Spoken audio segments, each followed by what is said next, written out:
Hello, everybody. This is Joseph P. Farrell with news and views from the Nefarium for Thursday, July 24th, 2014. There has been so much going on in the last week that I'm barely able to keep up with it. But I want to comment on a development in Canada. But I want to comment on it in the context of the recent BRICS summit during the World Cup in Fortaleza, Brazil, by reading some things from a website called Strategic Culture Foundation. Now, before I get to this, I want to alert all the members of my website that Daniel and I just finished recording a lengthy session in which some of these issues are gone into in a lot more detail. It was one of our better recording sessions. But this particular article is called BRICS Against Dollar Dominance, or the U.S. as the Global Stranglehold of Evil. This is by Nil Nikandrov, apparently a Russian or uh, Ukrainian or perhaps Belarusian, in the Strategic Culture Foundation Journal. And I want to read you some paragraphs here as the context for a story, a very important story coming out of Canada. The article states this, quote, Brazil, Russia, India, China, and South Africa, the countries which make up the group of BRICS, drastically changed the contemporary world. One of the trends is doing away with the financial system that emerged after the Second World War. BRICS wants to put an end to the dollar dominance or the use of green, funny money to buy everything that has material value, accompanied by constant cheating on the part of the United States. Speaking at the BRICS summit in Brasilia on July 15th through 16th, President Vladimir Putin said the reform of international financial currency system has become ripe since a long time ago because it was putting the group at a disadvantage and hindering the progress of new world economies. Quote, in the BRICS case, we see a whole set of coinciding strategic interests. First of all, this is the common intention to reform the international monetary and financial system. In the present form, it is unjust to the BRICS countries and to new economies in general. We should take, and listen, this is Vladimir Putin speaking, we should take a more active part in the IMF and World Bank's decision-making system.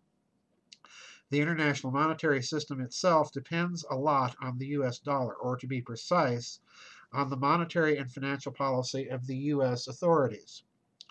The BRICS countries want to change this, unquote.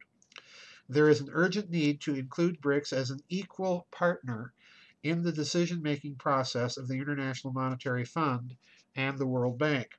Then a little bit further now, citing Brazilian President Dilma Rousseff, bringing emerging economies closer has become vital at a time when the world is gutted by the financial crisis and BRICS countries can't remain above international problems, said Brazil's President Dilma Rousseff. She cautioned the world not to see BRICS deals as a desire to dominate. Quote, we want justice and equal rights, she said. Quote, the IMF should urgently revise distribution of voting rights to reflect the importance of emerging economies globally, Rousseff said. And then later, listen to this. This is very, very important in terms of the context that I want to paint for some news coming out of Canada.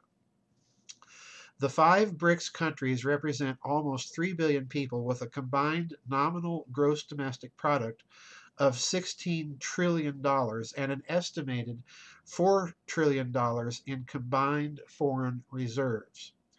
As of 2014, the BRICS nations represented 21% of the world economy. The BRICS countries now account for 11% of global capital investment, and trade turnover almost doubled in the last 5 years. The trade turnover inside the group has doubled in recent years, and it's just a start. Russian experts have prepared the BRICS strategy for economic cooperation. I hope you caught that. Let me read it again. Russian experts have prepared the BRICS strategy for economic cooperation. Its implementation will let the group gain the leading positions in the world economy. A BRICS UNISUR, Union of South American Nations Summit, also took place. Anti-BRICS propaganda had predicted the participation of only populist leaders, such as Venezuelan President Nicolas Maduro, Ecuadorian leader Rafael Correa, the president of Bolivia, Evo Morales, and perhaps eccentric sometime president of Uruguay, Jose Mujica. Instead, all South American leaders came to Brazil to personally see the BRICS heads of states and get the information about the group's activities firsthand. Trade and economy topped the agenda. South America wants to get the most from its contacts with the Big Five. Now, before I go on, please note the coordination of BRICS economic activities, as this article indicates, is coming out of Russia. And again, if you reflect back, it was Vladimir Putin who, in my opinion, was more or less the mastermind behind the Shanghai Accords that began the process that has led to the creation of the BRICS Entente. Now, at the end of this article, I want you to listen to the concluding paragraph and the way that American and Western unipolarism is being perceived not only by a Russian, but most likely by the rest of the world. Listen very carefully. And recall President Rousseff of Brazil's statement that they don't want to dominate, they simply want an equal voice. They want a representative voice in the international financial structures like the IMF and World Bank that are reflective of their actual economic power and position. The final paragraph of this article states this, quote, "Has any problem been solved by the United States during, say, the recent 25 years? Devastated countries, thousands dead, hundreds of assassinated politicians and military leaders who have not met the standards of U.S.-style democracy, which is the only one is genuine. Is it not the egregious irresponsibility of the U.S.?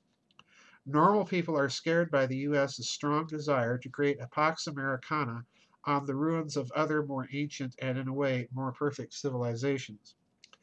It is rejected even by the closest allies of the empire." Remember that statement in the context of the story from Canada.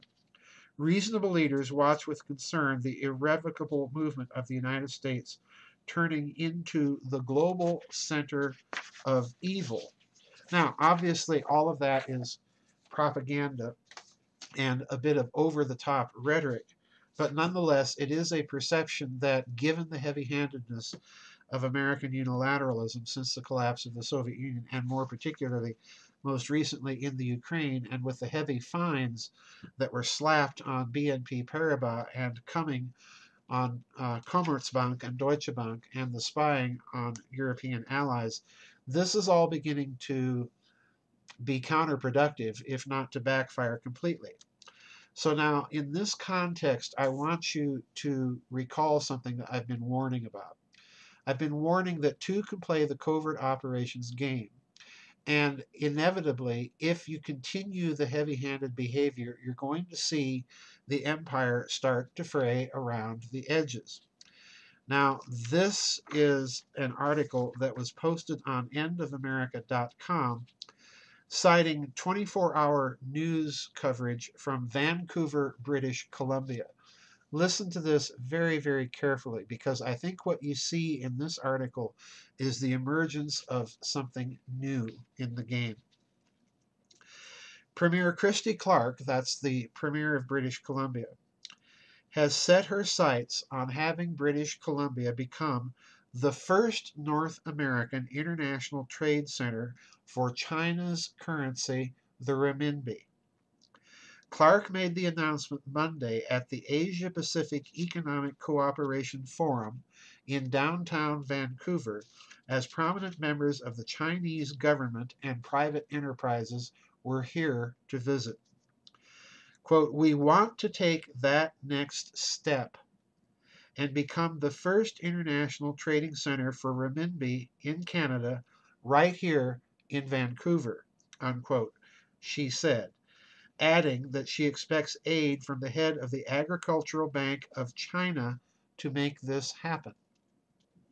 International Trade Minister Teresa Watt said she managed to convince a delegation of 80 high-profile Chinese businessmen to visit British Columbia's, quote, friendly business environment at the forum.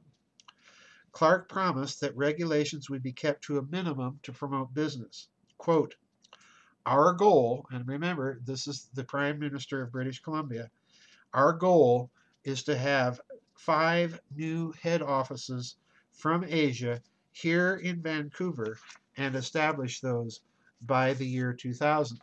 Now, the article goes on to point out that any decisions of that huge and sweeping a nature would have to be made at the federal level of the Canadian government. So the question is, why is Premier Christie taking this action? And you'll notice that this is being done in concert with the visit of a Chinese delegation of government and business people from China. I think what we're looking here, in all honesty, folks, is a trend that is just beginning, and it's not going to stop. And the trend could be, number one, of local or provincial or state governments in the United States acting out of concert with their federal governments, either in Ottawa or Washington, D.C., to establish these types of trading deals and currency trading mechanisms locally in Chinese renminbi. In other words, what you see happening is the BRICS nations, and particularly China, which, as you've seen, if you've been following the story, has been busily negotiating bilateral currency agreements and currency swap agreements with several countries, including Russia, including Germany, where the Chinese have been allowed to open a bond trading market on the Frankfurt Bourse, trading in bonds denominated not in euros, not in dollars, but in renminbi on the Frankfurt Bourse.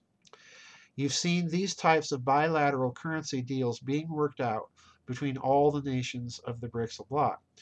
Now, what this is suggesting is that these bilateral deals are now going to become the new methodology of the BRICS bloc, and particularly of China, as they start negotiating with provincial or state governments, not only in Canada, but ultimately I suspect we're going to see something like this happen in the United States. And why do I predict that? Because certain cash-strapped states that have a heavy presence of Chinese business, states like California, states like Oregon, and so on, that do or are the gateway for international trade with Asia. These states in particular, I think, are going to be approached for similar types of deals. And you're going to see this spread to the Rust Belt. Already China is buying up massive amounts of property in economically depressed areas like Detroit. You're going to see this spread. And ultimately behind this, I think what you're going to see is they're going to try and impose some of these bilateral currency agreements at a local level, bypassing the federal government level completely. And the states, as Washington is increasingly irresponsible and unresponsive to local state needs, the border problem with Arizona or New Mexico or Texas and so on, as Washington is increasingly non-responsive to the local economies and situation, I think you're going to see the BRICS bloc step in and take advantage of the situation. So in other words, I think Premier Christie is signaling not a one-off affair. Given the context of what I read about the BRICS summit, I think you're going to see more and more of this type of activity in North America on the part of the BRICS bloc. They're going to make currency swap agreements with local or regional governments, provincial governments, state governments, and so on and so forth. All of this is part of the offensive to rein in the US dollar reserve currency status. Ultimately, as Daniel and I discussed in our conversations in the members area earlier today, ultimately, this is going to involve a heavy space commitment, because outer space is now the key to international financial clearing and therefore to reserve currency status. Anyway, a significant development. That's it for my news and views. See you on the flip side, everybody. God bless.